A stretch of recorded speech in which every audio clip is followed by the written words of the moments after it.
Hey guys, welcome back to the Time Bomb channel with your charming host, the Bombardier.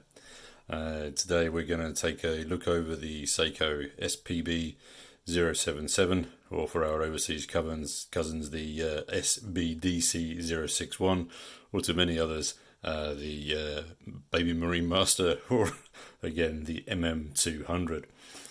So last year I originally went into the shop where I bought this to look at the then new green Sumo, so the Hulk, which looked absolutely stunning in the shop. And while I was busy looking at it, the guy said to me, he said, "Oh yeah, we do price matching, etc., etc." And I said, "Okay, great, but I've not really sort of looked at any other watches. This is the one that I was more interested in." So he then plopped this 1968 reinterpretation on the table and said, "Yeah, I can do a price match on this one for £650 instead of the £999 that it was actually being advertised at." The Sumo at the time was also price matched at $599 instead of the $699. So I was sort of looking at both of them, thinking about the saving that I would be able to make on each of them. And then the wife picked up this one, the Baby Marine, and she said, "Buy this one." And quite frankly, I think she may have been right, at least on this occasion. So, what can you do for your husband? And yes, as is quite easily evidenced, I have watch issues, and yes, I still look at the Sumo Hulk, the Seiko Sumo Hulk, and I still think about buying it. But the latest iteration of the Sumo Cosnilia Grand over here, so I don't know what Seiko are playing at. For me, probably because of my age, I always viewed Seikos as offering value for money with a cult-like status, and their current strategy is taking them into silly price land for me. And that is as sad as the quality price ratio is surely where most of us watch nutters find their satisfaction. Coming back to this watch, for me, the MM200, I don't know how much of it you can see just on this little camera, is class. Everything about it is classy. Yes, it's the most expensive watch that I own. My usual price limit is £300 a watch, so this was quite a step up for me. Essentially, for those that don't know, this MM200 or SBDC is the 6159 Recreation, so one of the second watches released by Seiko, if I'm not mistaken. This one was released back in 2018. It currently has quite a solid market share. I think it should probably have a little bit more of that market share. Maybe because people refer to it as the baby Marinemaster, it automatically sort of puts it down in some people's eyes as being something slightly, inferior. But yeah, that slightly underdog identity, I don't know, doesn't bother me at all. There are several other versions around. I'll pop some images up on screen for you now. We've got the fondly named Great Blue Hole, which is absolutely stunning. And then the other one, which is the not so blue hole. I think Seiko really got it right with the blue bezel black dial combination, unlike what they're doing at the moment, where this combination is actually reversed. I just don't think it works well. And after all, only the sartorially challenged still insist on wearing black belts with blue trousers. As a reinterpretation, which this watch is, I think that there is a danger that a lot of these watches slip into a little bit of obscurity as a consequence. Look at the Seiko boutique website, and there is really not much design stuff new that's there. It's not new stuff. You don't have to go that far either. When you look at a lot of the retro-inspired divers from all of the other watch manufacturers, it's almost swamping the market. And if you'll excuse the pun, I think it would be really nice to see some futuristic divers.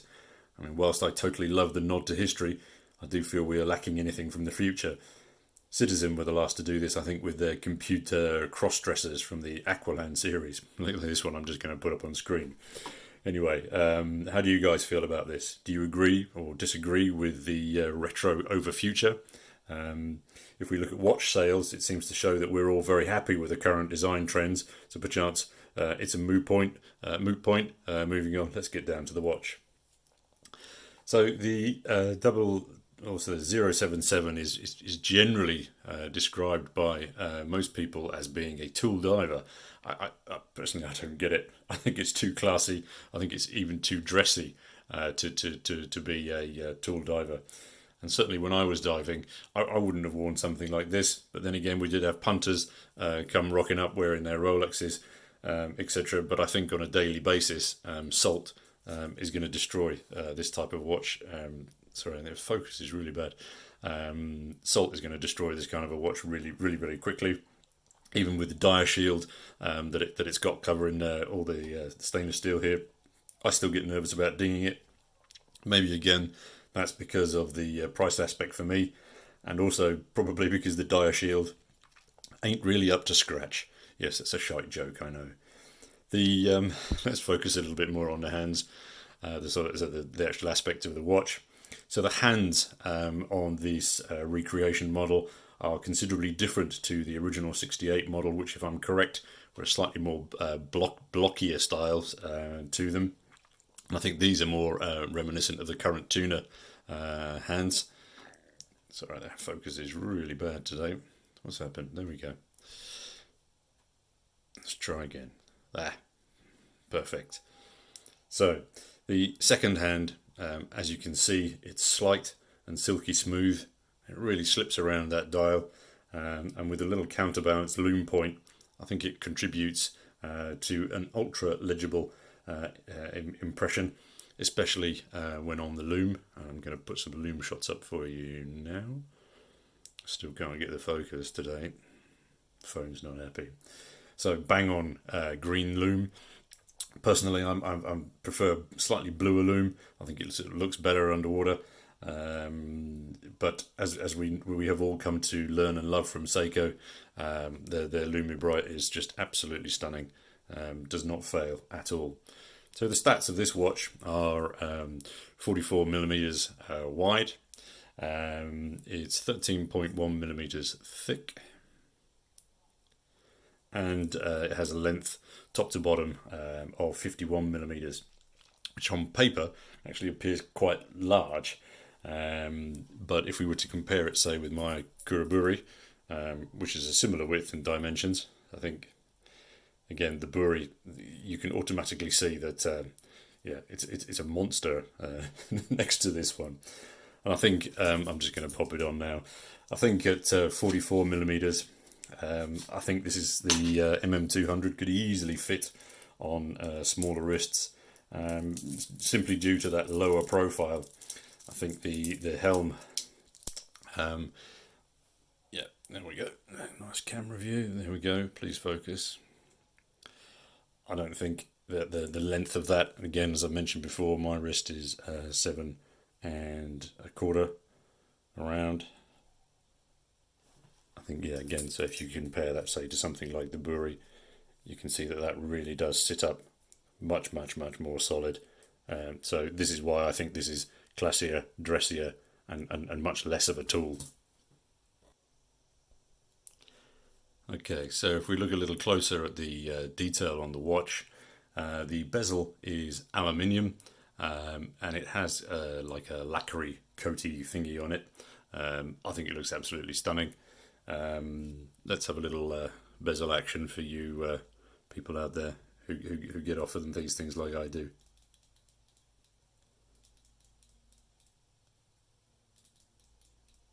Yep, listen to those clicks. It's smoother than your average smooth jazz compilation, without a doubt. There is, as you can see on the bezel, a slight silver inner ring. Just pick it up just there. The camera is appalling today. Yeah, there's a slight silver ring just on the inner of that bezel. And then the hour markers themselves also carry that same silver lining, and I think it really does add a very good subtle glint to the overall design of the dial.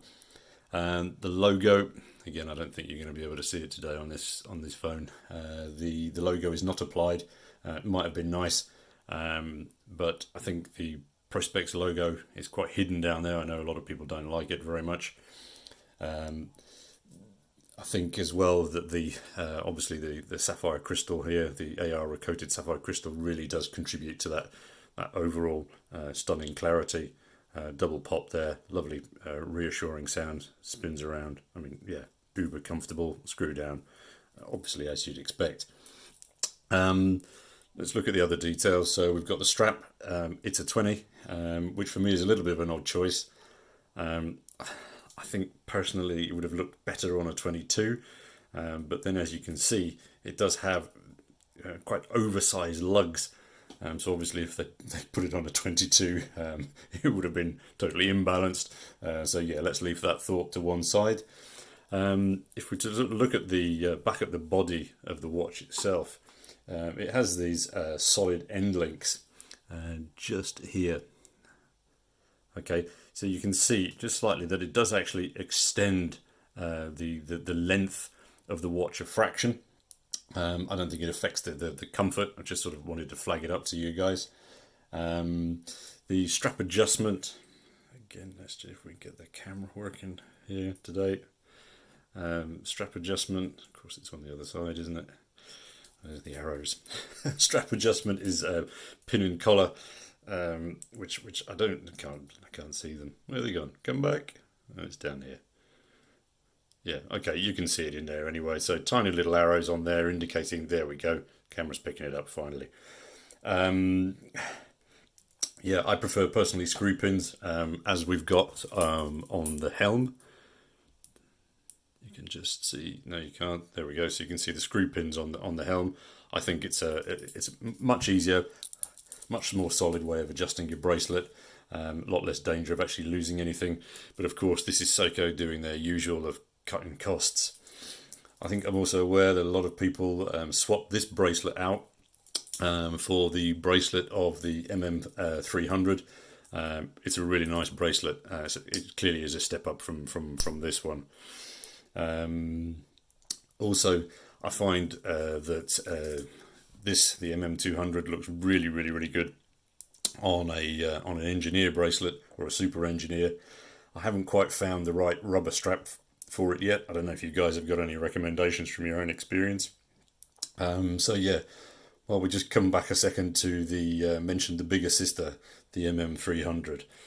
Yeah, so the MM300, yes, as far as this watch is concerned, is certainly the marine elephant in the room. It's beautiful bigger sister. It's also a little chunkier, as you can see here, and yeah, it's obviously down to the additional water resistance, that extra thickness. The cost though between the humble MM200 and the 300, the 300 costs nearly 3 times more. So yeah, I mean, just silly money, and way out of my league as a consequence. What else should we point out on this one? So yeah, slight bummer. We don't have a signed crown. We would have loved one of those, wouldn't we? A nice little Seiko S on there would have looked stunning. Alignment issues. Let's just unscrew here and so that we can get a better shot. So again, let's see if we can bring that focus in just there. Yeah, that's a good shot actually. You can just see it is slightly off. The 12 marker up against the chapter rings at the top there. It is slightly off. However, when for example, I'm holding the watch like this, I can't see it. I mean, if I look for it, I can see it. I know that's probably going to annoy a lot of Seiko fans out there, or just be reassuring that, yeah, they've picked up another Seiko with the same problems as all of the other damn Seikos. Why Seiko feel the need to do this? It's almost like a perverse action on purpose. You know, they want to do it just to sort of annoy people, or just to remind people that that they're buying a Seiko after all. I think for me, the fit and feel of the watch in hand is absolute quality. And for me, the size versus weight ratio, again, is absolutely perfect in hand. The image of the watch itself, although today my camera is being a real pain in the proverbial, the image of the watch is super 70s. I think it fits really well when you're going out suited and booted. For me, it's an absolute keeper. In conclusion, I think aesthetically, what this watch is an aesthetic beauty. I mean, without a shadow of a doubt. As I mentioned before, it's the most expensive watch that I actually own, and probably is going to stay that way for a long time. And consequently, it holds that high-end position in my collection. Even if I had the cash to buy the MM200, I think I would plump for this one and use the leftover cash to buy some other watches of interest. All right, so I think that's about wraps it up for today. Thank you again, guys. And until next time, this is your host, the Bombardier, trying to find some focus for you, and out.